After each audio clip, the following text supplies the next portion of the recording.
सम्माननीय मंचासीन सारस्वत साधक मंडली एवं उपस्थित समस्त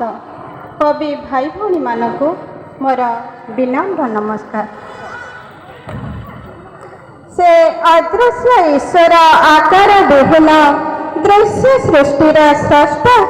निज लेखनी लिखिंटे जे मानव जीवन पृष्ठ हे स्वर्ग पृथ्वीर निर्माणकर्ता तुम नाम धन्य हेउ ए दीन दुखी कवि लेखनी मुनरे तुम शक्ति भरी जाऊ सदा तुम अनुग्रह थाऊ ए कवि कवितार प्रतिटी पंक्ति रे तुम्हारी महिमा हेउ सदा प्रभु तुम्हारी गौरव हेउ तुम्हारी प्रशंसा हेउ धन्यवाद। मो कवितार शीर्षक कवि कलम कहवा कथा। ए कवि होइगले नीरव निश्चल ए कवि होइगले नीरव निश्चल नुआई निजर मथा सबु नीरवता भांगी दे कवि कलम कहवा कथा कविर कलम डरे नहीं केबे कविर कलम डरे नहीं केबे शुणी कहा धमका को थरे नहीं केबे कविर कलम देखे गुली बंधुक को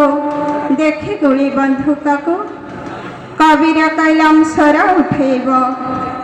ए कविर कलम स्वर उठेब दुर्नीति विरुद्धरे शोषण धर्षण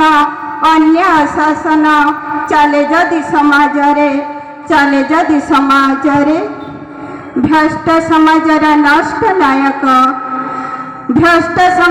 नष्ट नायक साजे जदि युव गोष्ठी शब्द प्रहार रे पथ देखाइब कवि कलम सजीव ज्येष्ठी कविर कलम केते बलवान ए कविर कलम केते बलवान तार बम ठार बेसी दम बम फुटिले निमिष थराए कलम शब्द रे हृदयर तंत्री थरुथाए प्रतिक्षण कविर कलम सुस्थ सुंदर आदर्श जीवन गढ़े कविर कलम सेथिपाई राजा